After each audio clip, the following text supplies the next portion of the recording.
right now we're in a pretty risky time where growth is concentrated among a very few amount of players. But on the flip side, losses, where our subcategories cutting spend, is very diversified right now. You look at those two things on kind of the upper and lower, and you go, there's not a lot behind the 4% growth happening in the market, but there is a lot behind the declines we're seeing. That makes me think in the short term, things are a little more risky than I think I would want.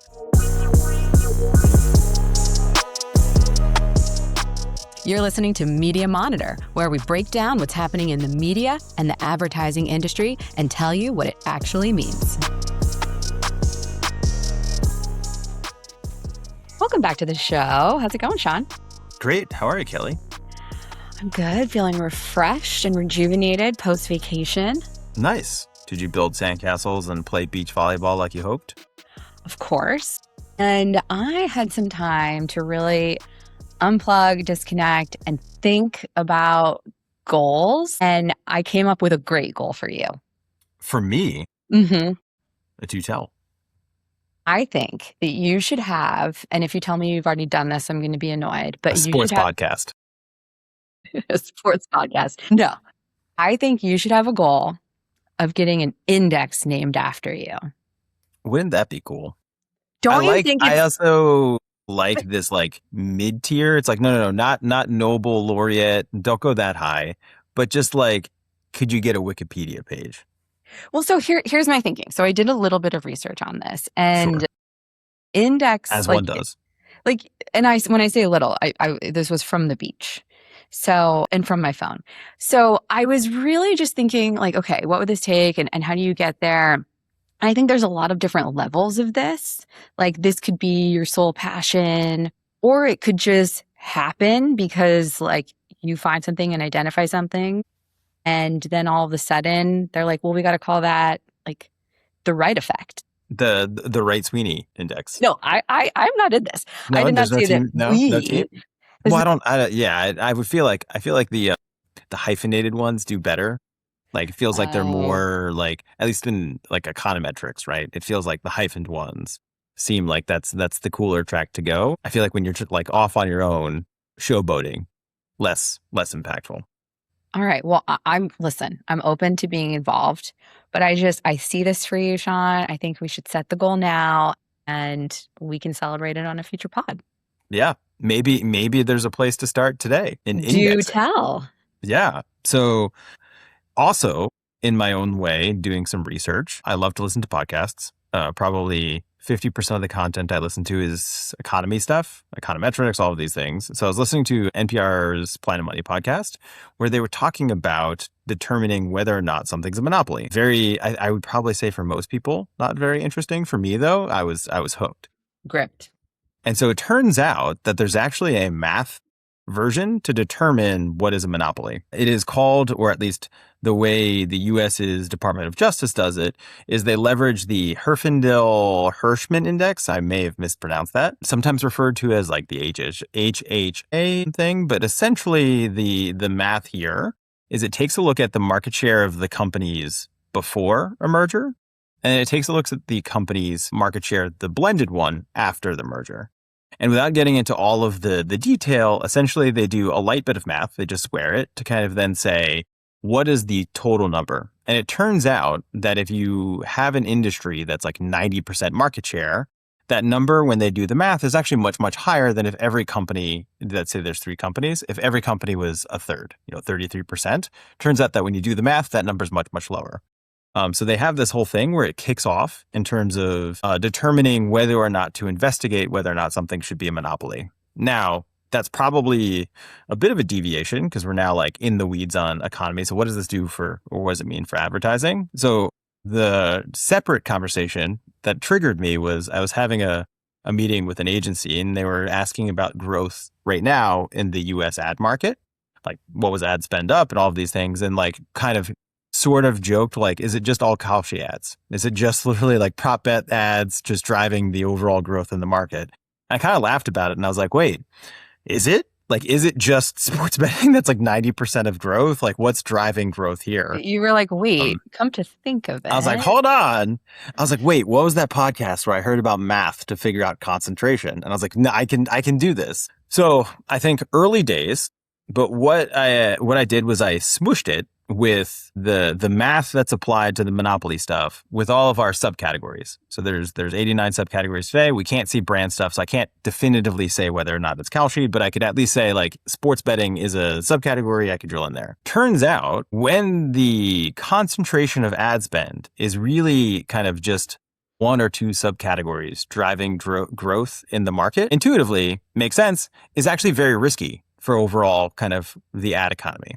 So if it's like one or two things holding up the entirety of where things are going, ends up being pretty bad for the ad economy overall, which I thought was pretty interesting in terms of looking into it. And then the inverse is true. So, when the growth is kind of held by one or two brands, very bad.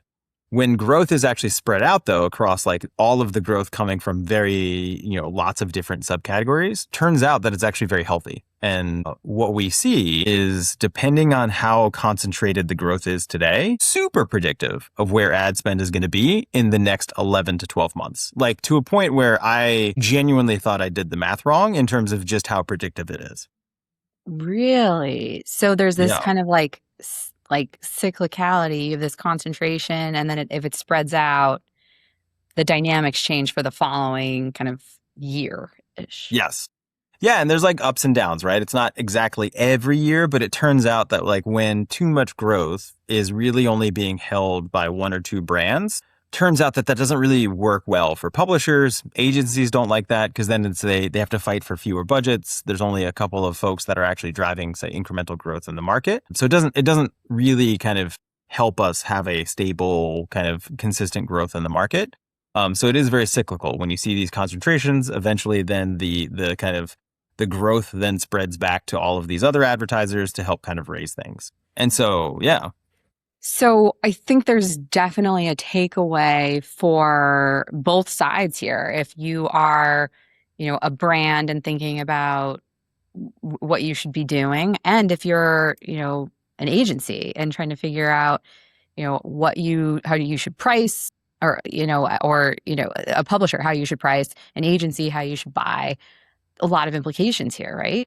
For sure. The way I was thinking about it is like, how we get questions all the time, like, hey, like, how's auto spend going? And that's, helpful, especially like if you are an agency and your client is a car maker, or if you're a publisher and you have a new campaign, like if you want to do what's called endemic media, like if you show Jay Leno's Garage, right? And that's part of your show, you want to talk to auto companies to get sponsorships, all those things. Like having category insight and depth, very important. But for a lot of people that are making more strategic decisions, right, to your point of like, hey, yes, I see the kind of the growth is happening at like 5% for the overall ad economy. Is that good? Is that bad? This kind of helps you a bit skip some of that like nuance. And by reducing it to how much growth is being driven by only a few categories, gives you a sense of like risk and allows you to build that risk into your strategy. So if you're an agency looking at this and you're showing that like right now we're in a pretty risky time where growth is concentrated among a very few amount of players. But on the flip side, losses, where our subcategories cutting spend, is very diversified right now. You look at those two things on kind of the upper and lower and you go, there's not a lot behind the 4% growth happening in the market, but there is a lot behind the declines we're seeing. Yep. That makes me think in the short term, things are a little more risky than I think I would want, which should help make my decisions on how I'm negotiating contracts if I'm an agency, how I'm buying and selling media right now. If I'm a publisher, how much should I push into securing ad buys now versus maybe holding out for a little bit longer? Will demand come back? All of that kind of gets built into this to figure out like, what is my strategy? How do I buy, sell media differently? This is one signal on top of like millions of other decision points, but I think of it more as a strategic tool to your point. I mean, it makes a ton of sense. How would you recommend people keep tabs on this? There's one thing if you have access to data and you can do the research, like I mean, is there a simple way to just kind of, put your finger in the air and keep tabs? Is it the number of Kalshi ads that you're seeing? Yeah, right. I think so. There's a couple of things. One is a shameless plug. If you are familiar with like Nielsen's Gauge or like the University of Michigan's Consumer Confidence Survey, right? They release the top line number. They show you a little graph. It's on a website. We will actually be doing the same for a yet named index. Maybe it's the Wright Sweeney index. Maybe it's the category concentration index. Open to name suggestions if folks hear this, right? Pretty open to what that looks like. But like, I think what we want to do is kind of just put it out there and see if it's useful, how people use it. Because it is this thing where sometimes I get very excited about the intersection of advertising and economics. And then I realize, and I've done this my whole life, where sometimes the things that excite me are not universally exciting to folks. And so I want to see like, hey, we put it out there. Do folks find this useful? Do they help gauge strategy in terms of like, yes, this is a risky time? I mean, intuitively, right? It seems like it should make sense, but it's the difference between should make sense and then how to use it. But yeah, I would say the first place to start is actually just looking at our upcoming website, which we'll announce and kind of plug in. But in the short term, yeah, like how many ads are you seeing of the same type? Now, that being said, if you are watching like 2 o'clock in the afternoon cable TV and you're seeing a lot of like ads for walkers, I wouldn't say that that's necessarily a reflection of the ad economy so much as that's who advertises there at this point. So there is that I, keep that in mind. You're reminding me, and I think I forgot to bring this up a couple weeks ago. Speaking of things that you're interested in that not everyone else is interested in, Jimothy. Jimothy and Google, at least a couple weeks ago, if you searched for Jimothy, what happened, Sean? Very excitedly say, just rips across your screen. Well, I wouldn't even say rips. Jimothy more of like waddles. He's like a waddler. So he waddles across your screen. And what I saw was that Google is actually keeping a count at the bottom with a little raccoon footprint. The little high five thing, yeah. A little high five. Yeah. And I mean, I had to bring that up because, like you mentioned, you're all about that round ball of fun, and everyone you asked never heard of him. Never heard. So, yeah. Sometimes I'm on the winning side, not all the time, but sometimes. But you got to play the game, Sean. You have to. And you're playing. So yeah. I for one, I don't think that this is a double negative. I don't think that this is something people won't be interested in. Therefore, I'm saying I think that this has legs. I think, I don't think you should sell yourself short on this one. I think there's a really interesting science behind this. It's a way for us to kind of think about the economy, the ad industry, and help understand like how all the different players should be playing if they want to play a smart game. So I love that you brought this up. I'm excited to see this enhancement roll out, and I'm ready for it. Yeah. The last thing I'll say too, right, is like it helps cut through some of the noise with like so many subcategories, and you're trying to figure out like what this is telling me. Like some are up, some are down. Is this something I should be concerned about for this company, for the ad industry, etc.? This kind of actually helps answer that question. And then of course you could always dig into the categories, but it's at least like a real quick pulse check. Ooh, actually, whether I'm looking at an individual company, this isn't great. Like this company is becoming increasingly reliant on a few advertisers to drive its revenue. I should be worried about that, right? It should be more diversified. So if there is parts of the economy that start hurting, or maybe an advertiser goes out of business, right? You've kind of like de-risked how you're getting money. But if you are super concentrated, or if, on the flip side, the losses, people moving budgets out of your company are spread out pretty far, also a different signal of risk, right? Whereas if maybe your losses are only highlighting 2 or 3 subcategories, right? Like priorities change, industries move around, not a big deal. So hopefully, between some combination of that and like other signals, it helps inform decisions, like we had talked about, and it becomes part of people's kind of strategic decision-making around what's happening in the ad market, but also like what's happening in the next 6 to 12 months, which I think is always a big question that we hear. No, that's actually a really good point. And I'm glad you brought that up. The category piece. I mean, there's obviously some major players that we always talk about, pharma, auto, but it can get noisy with all of these categories. Yeah. So if this is a way to kind of like quiet that and just look at the broader picture and get to your answer faster. Yeah. I mean, For sure. My favorite subcategory we have is laundry detergents. There's like 5 brands in that whole category. It's very informative as to like what's happening, but like how much do you really need to know if you are not in the space, right? Like if I'm Tide, very helpful information. If I'm Ajax, very helpful information.